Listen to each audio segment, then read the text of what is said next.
പ്രിയമുള്ള പ്രേക്ഷകരെ നമസ്തേ. എല്ലാവർക്കും വാരഫലത്തിലേക്ക് സ്വാഗതം. നാം വാരഫലത്തിൽ ഇവിടെ ചർച്ച ചെയ്യുന്നത് 1201 ചിങ്ങമാസം 11-ാം തീയതി മുതൽ 16-ാം തീയതി വരെയുള്ള ബുധനാഴ്ച മുതൽ ചൊവ്വാഴ്ച വരെയുള്ള ഒരു വാരക്കാലത്തെ ശുഭാശുഭ ഫലങ്ങളാണ്. നമ്മുടെ ഇംഗ്ലീഷ് മാസത്തിൽ 2025 ആഗസ്റ്റ് 27 മുതൽ ചിങ്ങം 2-ാം തീയതി വരെയുള്ള ഒരു വാരത്തെ ശുഭാശുഭ ഫലങ്ങളാണ് നാം ചർച്ച ചെയ്യുന്നത്. ഇവിടെ ചർച്ച ചെയ്യുമ്പോൾ ബുധനാഴ്ച ഓഗസ്റ്റ് 27 വരുന്നത് ചിത്ര നക്ഷത്രത്തിലാണ്. അപ്പോഴത്തെ ഗ്രഹസ്ഥിതിയും കൂടി എൻ്റെ പ്രിയപ്പെട്ട പ്രേക്ഷകർ അറിയണം. മേടൻ രാശിയിൽ ഗ്രഹങ്ങളില്ല. രണ്ടാമത്തെ രാശി ഇടവത്തിൽ ഗ്രഹങ്ങളില്ല. മൂന്നാമത് മിഥുനത്തിൽ വ്യാഴം. നാലാമത് കർക്കിടകത്തിൽ ബുധ ശുക്രന്മാർ. അഞ്ചാമത് ചിങ്ങത്തിൽ സൂര്യനും കേതുവും.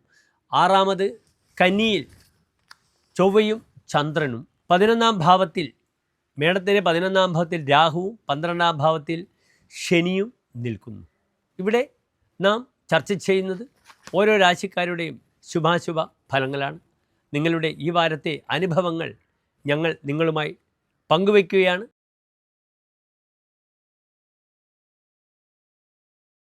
മകര നക്ഷത്രത്തിൻ്റെ അവസാനത്തെ 30 നാഴിക, തിരുവാതിര, പുണർദ നക്ഷത്രത്തിൻ്റെ ആദ്യത്തെ 45 നാഴിക വരുന്ന 2.25 നക്ഷത്ര സമൂഹം. ഇവിടെ മിഥുനൻ രാശിക്കാർക്ക് രാശിയിൽ വ്യാഴമാണ്. 2-ാം ഭാവത്തിൽ ബുധശുക്രന്മാർ, 3-ൽ സൂര്യൻ കേതു, 4-ാം ഭാവത്തിൽ ചന്ദ്രനും ചൊവ്വയും, 9-ാം ഭാവത്തിൽ രാഹു, 10-ാം ഭാവത്തിൽ ശനി. നല്ലൊരു ഗ്രഹസ്ഥിതിയാണ് ഈ ഒരു വാരത്ത് ഉള്ളത്. ജന്മവ്യാഴത്തിൻ്റെ ബുദ്ധിമുട്ടുകളുടെ അവിടെ ഉണ്ട്.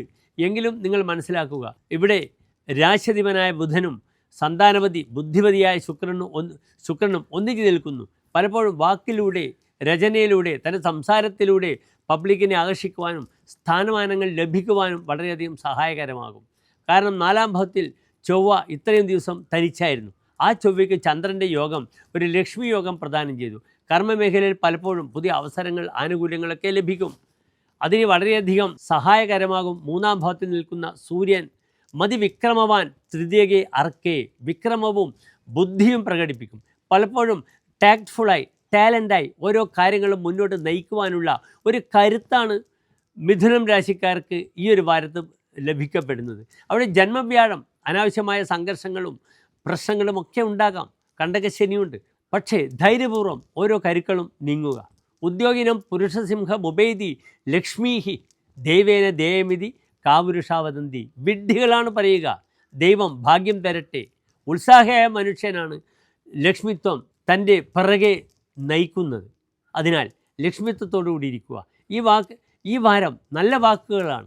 ലക്ഷ്മീർ വസജി ഖ്വാഗ്രേ, നാവിൻ തുമ്പിലാണ് നിങ്ങളുടെ ഐശ്വര്യമൊക്കെ ഉള്ളത്. അതിനാൽ 2-ലെ ബുധൻ ധനേ ബുദ്ധിമാൻ ബോധനേ ബാഹുതേജാഹ സഭാസംഗതോ ഭാസതേ വ്യാസ ഏവ. അദ്ദേഹം സദസ്സിൽ ശോഭിക്കും, ബുദ്ധിമാനാകും, തൻ്റെ കൈക്കരുത്ത് അദ്ദേഹം പ്രകടിപ്പിക്കുമെന്നാണ് പറഞ്ഞിരിക്കുന്നത്. അതിനാൽ എല്ലാ കാര്യങ്ങളും നയിച്ച് മുന്നോട്ട് നീങ്ങുവാനുള്ള ഒരു അസാധ്യമായ കരുത്ത് മിഥുന രാശിക്കാർക്ക് ഈ ഒരു വാരം സംഭാവ്യമാണ്. അതിനുവേണ്ടി ഉത്സാഹിക്കുക. ഇവിടെ ലക്ഷ്മി യോഗം വളരെ വിശേഷപ്പെട്ടതാണ്. 4-ൽ നിൽക്കുന്ന ചന്ദ്രനാണ്. യഥാ ബന്ധുഹോ ബാന്ധവേര് അത്രിജന്മ നൃപദ്വാര സർവാധികാരി സദൈവ. തൻ്റെ രാജാവ്, തൻ്റെ അധികാരി തന്നെ വിളിച്ച് പുതിയ ചുമതലകൾ ഏൽപ്പിക്കും. അതാണ് ഈ ഒരു വാരത്തെ പ്രത്യേകത. തനിക്ക് സ്വയം പ്രാധാന്യം അനുഭവപ്പെടും. ആ പ്രാധാന്യത്തിനായി നന്നായി ഉത്സാഹിക്കുക എന്ന് മാത്രം. ഇവിടെ വിശേഷിച്ച് വലിയ ദോഷങ്ങളൊന്നും ഈ വാരത്തില്ല. കണ്ടകശനി എന്നറിയാം, പക്ഷേ ശനി വക്രിയാണ്. ഓം ശം ശനീശ്വരായ നമഃ എന്ന പ്രാർത്ഥന വളരെയധികം ഉപകരിക്കും. ശനിയാഴ്ച നീരാഞ്ജനം അല്ലെങ്കിൽ എള്ളിതിരി അല്ലെങ്കിൽ നെയ്വിളക്ക് ഭഗവാന് സമർപ്പിക്കുക. എല്ലാ മിഥുന രാശിക്കാർക്കും ശോഭനമായ നല്ലൊരു വാരത്തെ പ്രാർത്ഥിക്കുന്നു. നന്ദി, നമസ്കാരം.